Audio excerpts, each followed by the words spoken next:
Ladies and gentlemen, please all stand for the entrance of colors.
Let us listen to the welcome address of Mr. Ellie James D. Abeto with high honors.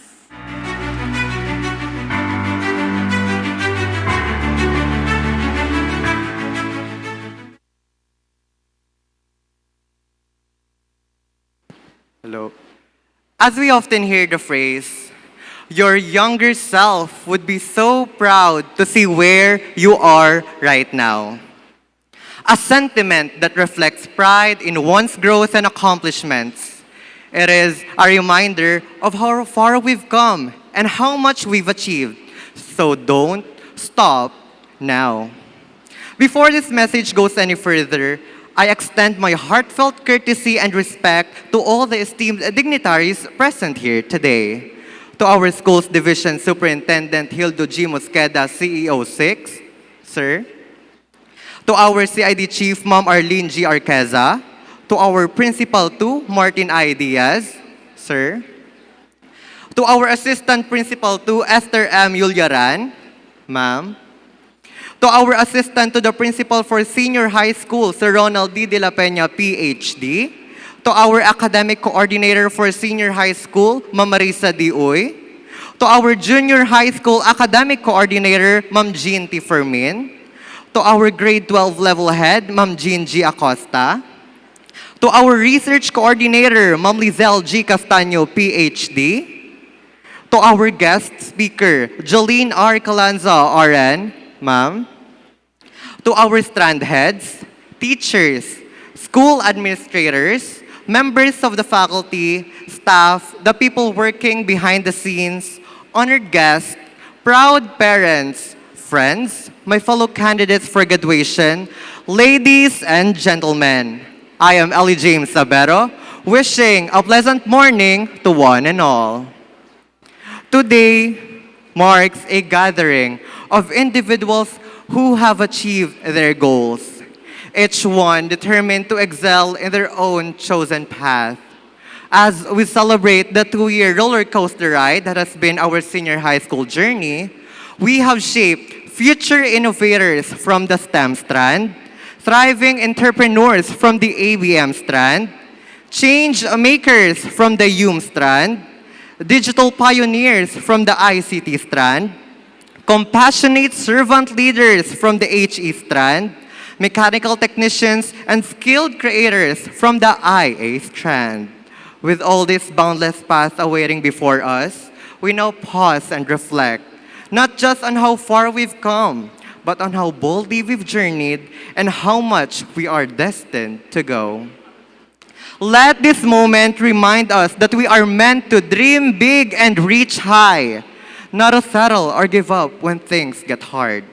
We are the students who stayed up late studying, who kept going even when we're tired. We faced deadlines that felt impossible.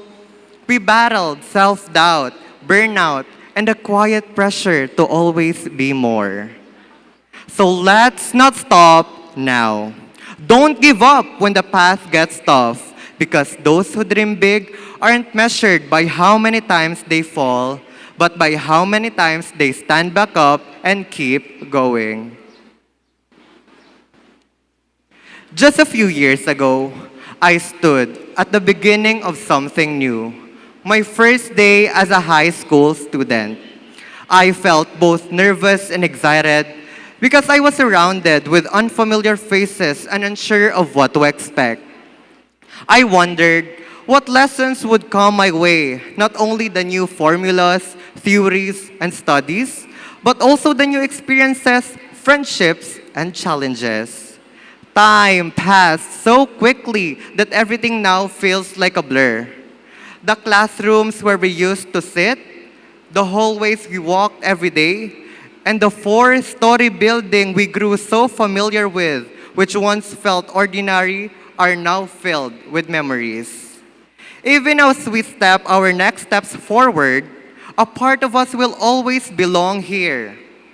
Time moves fast, not to pressure us, but to teach us to value every moment. And now, with graduation just within our reach, We carry with us the lessons we have learned, the people who have shaped us, and the memories we will always hold close. To all graduates, always remember that the road lies after senior high school will not be easy. There will be challenges that may seem too hard to overcome, but even in those moments when you feel like you can't go on, remember that you can. There will be times when you feel alone, but never forget that you are not. And when you think about the last 6 years of high school and hard work who have brought you here, don't stop now. To my fellow TNHians, may the vision of our school truly become our weapon in the battle of life.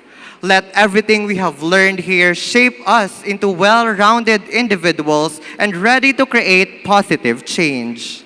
May we transform our struggles into strength, using them as a foundation to build our future. Together, let us continue learning and playing, carry the values of TNHS, and make a meaningful impact in the world. To our alma mater, may you continue to strengthen and deepen the true essence of being a resilient or a matatag na batang TNHians. The lessons we've learned here go beyond academics because they are also the foundation of our character.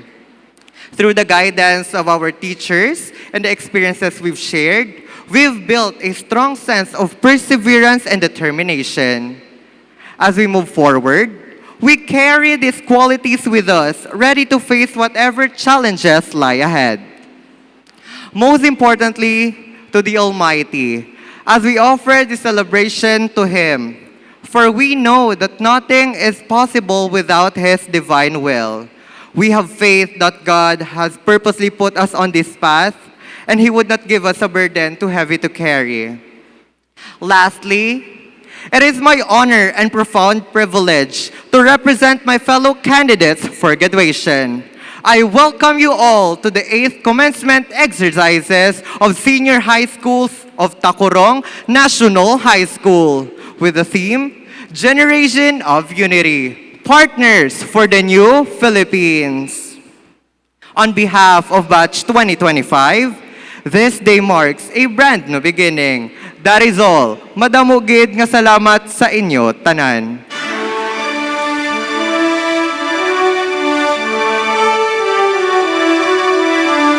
Thank you, Ellie. To give us the opening message, please welcome Ma'am Esther M. Yuliran, Assistant School Principal 2.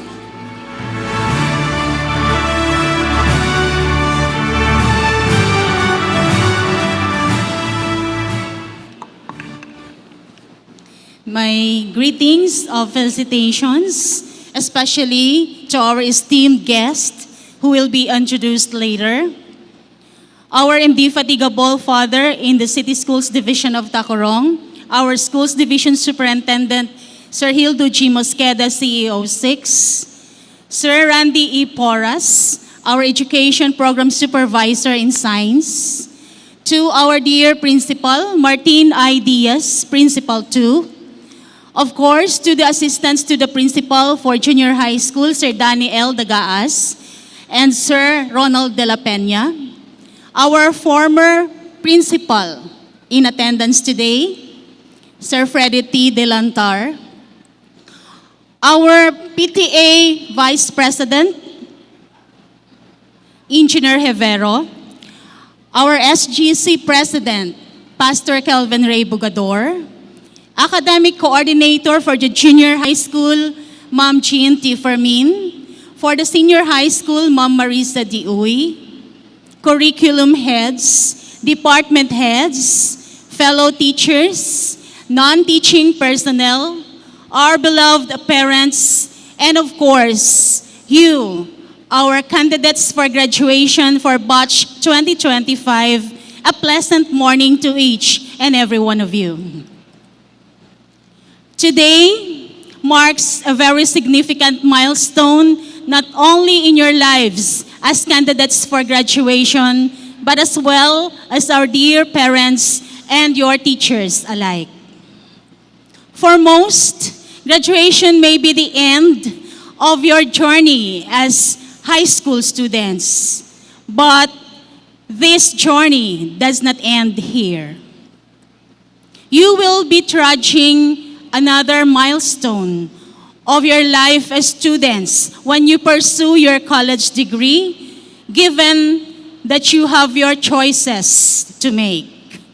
Some of you may become successful teachers someday, engineers, doctors, and many other more professions. But all we wanted you to know is that we will always be proud of you.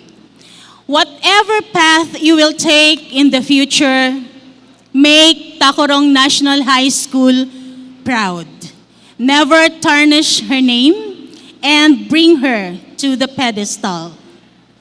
To our dear parents, thank you for your continued support and for valuing education, for having your children finish this milestone in their life, and we hope that you will continue giving them the support they needed, the guidance that they needed in order to become successful individuals someday.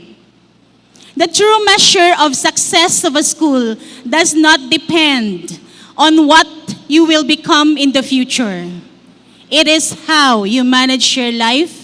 It is how you value the education you have come to realize that life is a blessing.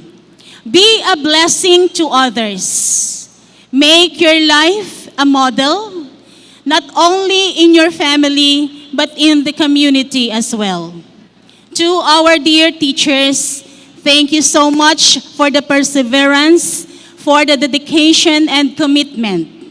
Maraming salamat po sa isang taon na naman na natapos natin, na inaitaguyod natin ang pag-aaral ng mga batang ito na sa darating na panahon ay magiging pillars ng ating society. To the school administration, thank you so much for all that you have provided us, not only for the students, but for the welfare of our school teachers and personnel as well.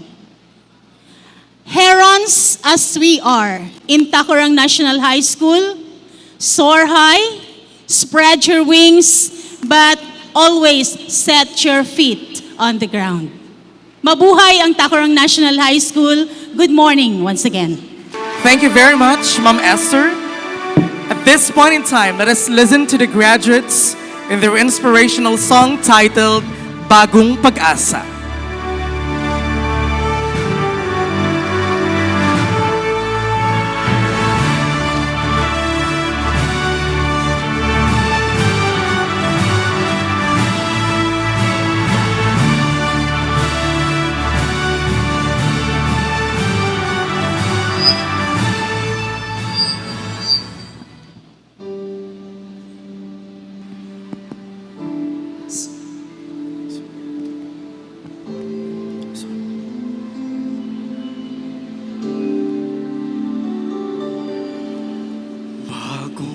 Pag-asa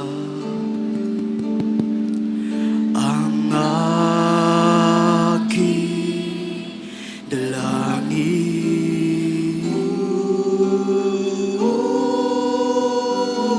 Bagong pag-asa ang aking pinimithi.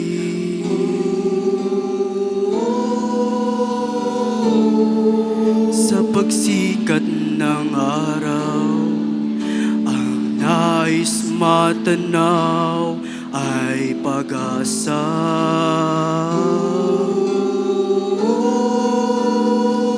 Bagong umaga mula sa'yo, aming Diyos Ama.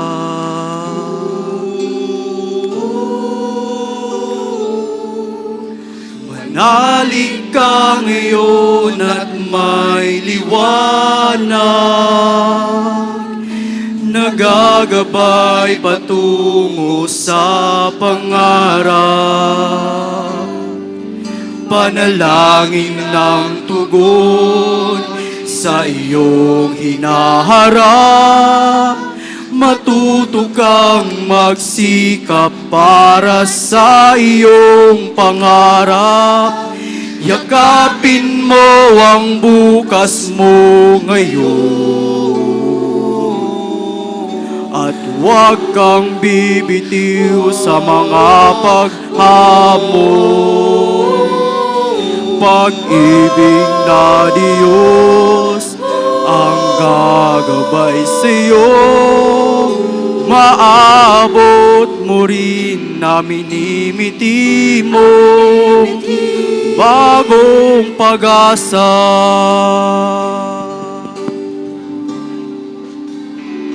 Bagong pag-asa ang aking pinapangarap. Bagong pag-asa ang aking minimithi. O Diyos, manali ka ngayon at may liwanag. Nagagabay patungo sa pangarap. Panalangin ng tugon sa iyong hinaharap. Matuto kang magsikap para sa iyong pangarap. Yakapin mo ang bukas mo ngayon. At huwag kang bibitiw sa mga paghamon. Pag-ibig na Diyos ang gagabay sa'yo. Maabot mo rin ang minimiti mo. Bagong pag-asa. Manalig ka ngayon at may liwanag. Nagagabay patungo sa pangarap. Panalangin ng tugon sa iyong hinaharap. Matuto kang magsikap para sa bagong pag-asa.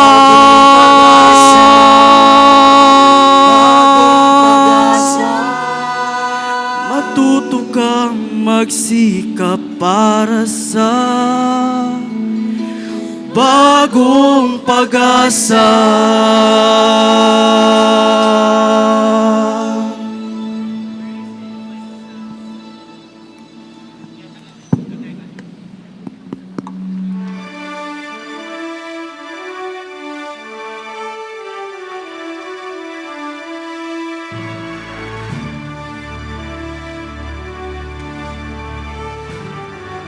At this moment, let us listen to the message of our school's division superintendent, Mr. Hildo G. Mosqueda, CEO 6.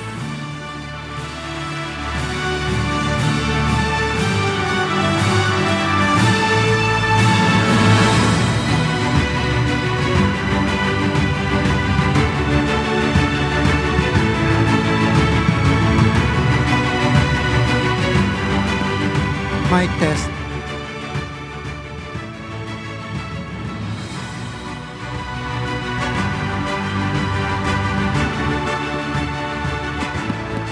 Mic. Thank you.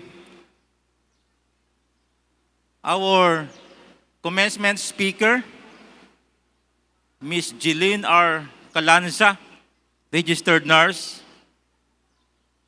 Pastor Kilvin Ray Bugador, our SGC President, Engineer Remio Hibiro, PTA Vice President, Randy E. Puras, Education Program Supervisor. Martin I. Diaz, Principal 2. Assistant Principals. Coordinators. Fellow teachers, my dear parents, my dear graduating class of 2025, today, we commemorate the start of a new chapter in your lives and the conclusion of years of perseverance and hard work. This year's graduation's theme, Henerasyon ng Pagkakaisa, Kaagapay ng Bagong Pilipinas, reminds us that the advancement of our country is linked to our achievements. Remember that you are not alone as you venture out into the world. You belong to a generation that can inspire, uplift, and unite people. Every one of you can support the goal of a more powerful and forward-thinking Philippines. Your choices will influence our nation's future, whether you choose to pursue careers in education, business, science, or leadership. Let your accomplishments serve as evidence of the strength of teamwork and a common goal. Take the time to appreciate your parents' efforts, your teachers' commitment, and your friends' encouragement. You have reached this milestone